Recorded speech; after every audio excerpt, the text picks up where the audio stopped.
Muhammad Yusuf Kala atas nama negara, bangsa dan Tentara Nasional Indonesia dengan ini mempersembahkan kepada Ibu Pertiwi jiwa, raga, dan jasa-jasa almarhum. Nama Dr. H.C. Yaakob Utama.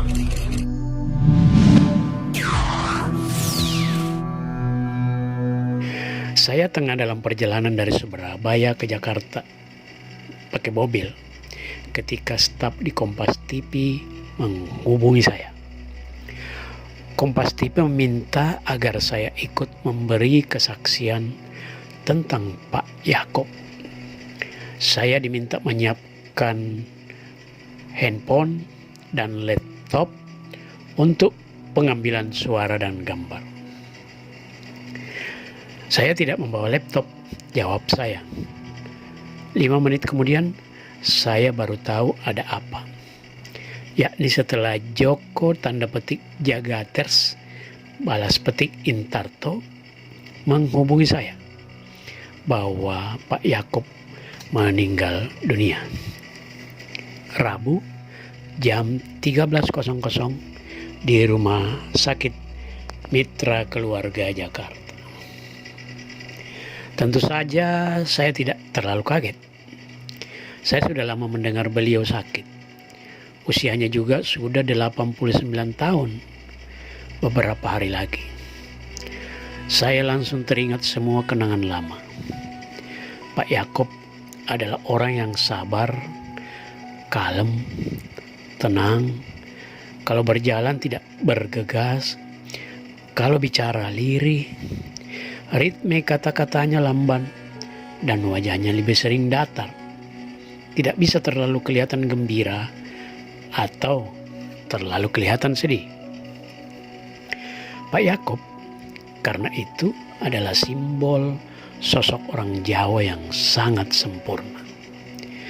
Kepindahan beliau ke Jakarta tidak membuat beliau berubah menjadi tanda petik lu gue. Tidak seperti saya. Begitu pindah ke Surabaya, langsung ikut menjadi bonek. Kesantunan Pak Yaakob itu mungkin karena budaya di desa di Jawa Tengah yang sangat merasuk ke jiwanya. Mungkin juga karena roh Borobudur ikut mewarnainya. Mungkin sekali latar belakangnya sebagai guru masih terus terbawa. Mungkin pula kultur sekolah seminari Katolik masih ada padanya, meski beliau tidak menyelesaikan seminarinya. Rambut beliau lurus, tapi dibiarkan agak panjang. Ibarat guru besar, Pak Yaakob itu sempurna karena linier. Tidak seperti saya yang siksa. Tamat SMA di Magetan, langsung ke Kalimantan. Kawin pun dengan Galuh Banjar, lalu jadi bonek, dan menjelang tua harus mengganti hati saya dengan hatinya orang Tionghoa dari Tianjin. Pak Yaakob adalah orang yang santun yang linier, dan itu yang tercermin dari gaya pemberitaan koran yang dilahirkannya, yakni Kompas. Jurnalistik Kompas adalah jurnalistik yang santun. Terutama bisa dilihat dari tajuk rencananya. Yang bagi pengkritiknya dianggap sebagai tajuk dengan gaya yang muter-muter. Di era saya muda, gaya Kompas seperti itu sangat menjengkelkan. Tidak radikal sama sekali. Tidak seperti harian kaminya Nono Anwar Makarim yang dar der dor. Tidak seperti harian Indonesia Rayanya Mokhtar Lubis yang memberontak. Atau tidak seperti harian Nusantaranya, lupa siapa miliknya, yang menyerang-nyerang. Keberanian Kompas yang paling berani menurut anak muda kala itu hanyalah sebatas ini. 2. Menyindir.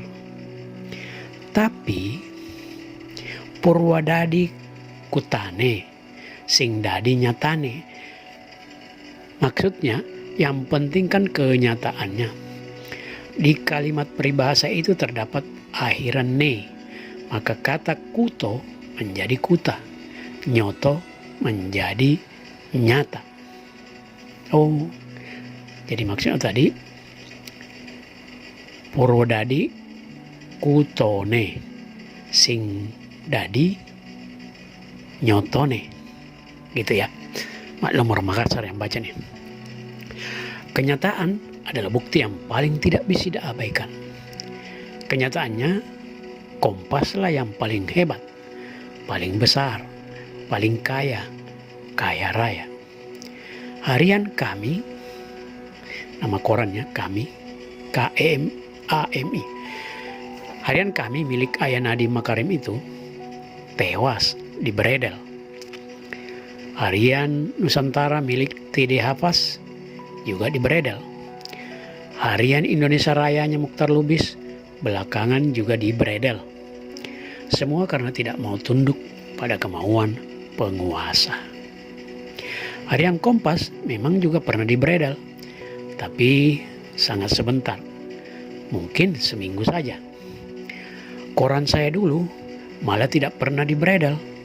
Saya ikut gaya Pak Yaakob yang sesekali harus mengalah untuk menang. Lebih baik tetap bisa menyindir bertahun-tahun daripada sekali membentak lalu mati. Waktu itu perdebatan mana yang lebih baik, menyindir berlama-lama atau bisa membentak tapi hanya sekali, tidak pernah reda di kalangan wartawan saat itu. Topik perdebatan itu lebih disederhanakan. Pilih jalan Mukhtar Lubis atau Yaakob Utama, terutama dalam memilih strategi perjuangan menegakkan demokrasi. Perdebatan seperti itu kini tidak ada lagi di kalangan pelaku media massa. Tidak ada lagi yang perlu diperdebatkan.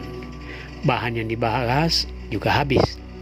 Tidak ada lagi mahasiswa yang galak, yang mesti membahas pun para wartawan profesional sudah lelah atau takut pada bos pemilik media.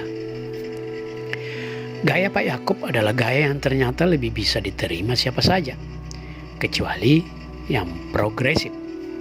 Nyatanya, Kompas menjadi raja media di Indonesia. Lalu menjadi raja toko buku, terlain Gramedia, menjadi raja hotel, hotelnya Santika dan Amaris, dan banyak lagi. Bahkan bisnis Kompas melebar kemana-mana. Perkebunan, jalan tol, dan bank media yang kemudian dilepas. Tapi Kompas telah masuk bisnis televisi.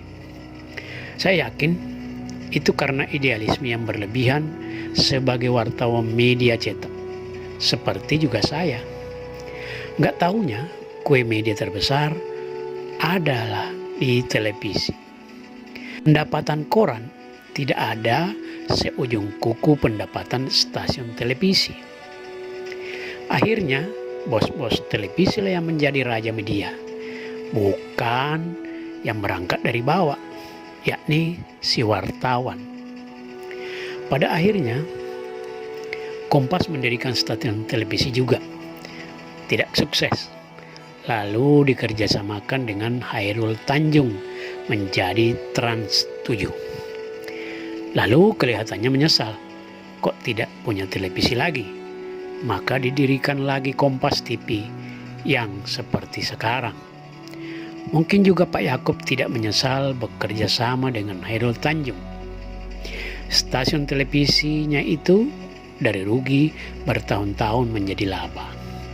Dan tanda petik menggerogoti keuangan Kompas menjadi tanda petik sumber pendapatan. Toh Kompas Gramedia masih memiliki sekitar separuh saham di televisi 7 atau TV 7. Pak Yaakob juga terasa telat atau terlambat ekspansi ke daerah-daerah. Itu juga karena tingginya kesantunan dan para tepo seliru Pak Yakob. Kalau Kompas ekspansi ke daerah-daerah, akan terasa tanda kutip yang besar memakan yang kecil. Koran-koran daerah akan mati semua. Pak Yakob tentu sering mendengar aspirasi koran-koran kecil di daerah seperti itu. Beliau adalah Ketua Umum Serikat Penerbit Surat Kabar atau SPS. Setiap kali rapat SPS, muncul keluh kesah penerbit koran kecil. Katanya kalah bersaing dengan koran besar yang jumlah halamannya begitu banyak dengan harga jual yang begitu murah. Tapi akhirnya Kompas juga ekspansi ke seluruh Indonesia setelah si bonek, maksudnya Dahlan Iskan yang dari Surabaya, berlari kencang kemana-mana. Pak Yakob selalu tanda petik menjewer saya dengan senyumnya dan pujiannya. Ini loh anak muda yang hebat, ekspansi kemana-mana tanpa beban, katanya kepada teman-teman penerbit yang lagi kumpul. Berkata begitu, beliau sambil tersenyum dengan ekspresi mulut yang dalam bahasa Jawa disebut mencep. Pak Yakob sebenarnya tidak mau jadi ketua umum SPS, bukan agar tidak punya beban ekspansi, tapi Pak Yakob memang bukan orang yang ambisius di bidang politik, bahkan sama sekali tidak berpolitik secara praktis, tidak pula punya sedikit pun keinginan di jabatan publik. Rasanya itu sikap yang benar daripada seperti yang dilakukan si bonek, lagi-lagi Dahlan Iskan yang dimaksud, yang sampai terperangkap jebakan politik. Bahwa akhirnya Pak Yakob mau menjadi ketua umum itu karena terpaksa. Kami semua mendaulat beliau. Kami semua merasa Pak Yakob lah yang harus kami tuakan. Sambil memaksa beliau, kami juga berdoa agar kala ini Ketua Umum SPS tidak meninggal dalam jabatan. Itu karena ketua-ketua umum sebelumnya selalu meninggal dunia sebelum mengakhiri masa jabatan mereka. Dan itu juga karena seseorang bisa menjadi ketua umum SPS sampai berapa periode sekalipun. Toh tidak banyak yang mau, apalagi orang seperti saya yang bekerja lebih baik dari berbicara. Setelah beberapa periode, Pak Yakob benar-benar tidak mau lagi dipilih. Beliau merayu saya untuk menggantikan. Saya juga tidak mau. Dalam satu kongres SPS di Jakarta, Pak Yakob tanda petik menggalang utusan. Jangan lagi memilih beliau. Harga mati. Lantas beliau tanda petik menggalang suara agar memilih saya. Saya melihat gelagat itu. Menjelang acara pemilihan ketua umum, saya diam-diam ke bandara, pulang ke Surabaya agar tidak bisa dipilih karena ketentuannya jelas. Calon ketua umum harus ada di arena pemilihan. Saya pun lega bisa pulang dari kongres tanpa beban apa-apa. Ups, begitu mendarat di Juanda, saya ditelepon Pak Yakob. Mas Dahlan terpilih sebagai ketua umum, kata beliau. Loh, saya kan tidak ada di tempat. Kan anggaran dasar mensyaratkan itu, jawab saya. Menjelang pemilihan tadi, anggaran dasarnya sudah diubah. Dan saya yang menjamin bahwa Mas Dahlan pasti mau kalau saya minta. Begitu kata beliau. Tentu saya tidak berani untuk tidak tawaduk kepada Pak Yakob. Saya pun menerima jabatan itu dengan doa jangan sampai saya meninggal dunia di jabatan itu. Ternyata saya hampir meninggal dunia. terkena kanker hati sampai harus ganti hati. Dan ternyata saya meninggal dunia beneran. Secara politik, saya dikenai perkara bertubi-tubi. Saya pun minta berhenti sebagai ketua umum. Sebab tidak pantas ketua umum SPS berstatus tersangka. Saya ajukan surat pengunduran diri itu, tapi ditolak. Mereka tahu bahwa saya tidak seharusnya bernasib seperti itu. Begitu diangkat menjabat sesuatu dulu, saya juga sowan ke Pak Yaakob, minta restu beliau. Kepada beliau saya juga berjanji untuk selama menjabat akan menjaga nama baik institusi pers dan kewartawanan. Beliau tahu maksud saya, jangan sampai korupsi lah. Ketika akhirnya saya jadi tersangka, saya menghadap beliau lagi di kantornya Mega di Gedung Kompas Gramedia. Saya menceritakan apa yang sedang saya hadapi. Tapi beliau sudah sulit mengikuti pembicaraan. Bahkan beliau awalnya tidak ingat siapa tamunya itu. Sampai-sampai saya harus mendekat ke beliau dan dengan agak lantang mengatakan siapa nama saya. Lalu beliau menganggukkan kepala. Itu sudah 6 tahun lalu. Setelah itu saya menghadap beliau lagi, yakni setelah saya dibebaskan oleh Pengadilan Tinggi Jawa Timur. Tapi beliau sudah semakin lemah dan semakin tidak ingat siapa saya. Kini Kompas memiliki gedung pencakar langit yang sangat tinggi dan sangat megah. Juga sangat baru. Saya tidak bisa lagi mengatakan gedung saya lebih bagus dari gedung Kompas, karena kini saya tidak punya gedung sama sekali. Saya belum sempat berkunjung ke gedung baru Kompas itu. Saya berharap Pak Yaakob sempat merasakan kemegahannya. Ketika akhirnya saya juga tidak mau lagi menjabat ketua umum SPS, sebab sudah 3 periode, saya menghadap putra beliau. Pak Lili, tolong ganti Anda yang menjadi ketua umum SPS, kata saya. Waktu itu saya didampingi Mas Jauhar, ketua harian SPS, dan Mas Asmono, direktur eksekutif SPS. Pak Lili bergeming. Segala jurus rayuan saya pun tidak mempan. Pak Lili tetap tidak mau. Kini Pak Yaakob sudah tiada. Saya tidak tahu apakah kepemimpinan di Kompas selanjutnya akan dipegang keturunan Pak Yaakob atau keturunan Pak Aujong Peng Kun, atau dalam kurung PK Oyong, Petrus Canisius Oyong, yakni orang yang sawalunto yang mengajak dan memboyong Pak Yaakob dari Jogja ke Jakarta. Semula untuk bersama-sama mendirikan majalah Intisari, kemudian harian Kompas. Pak Oyong sudah lama sekali meninggal dunia, tahun 1980.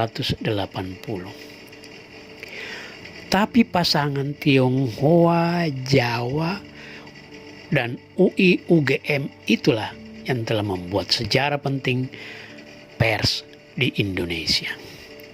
Kompas, nama yang diberikan oleh Presiden Soekarno, benar-benar telah terbukti bisa menjadi kompas di Indonesia, termasuk Kompas saya.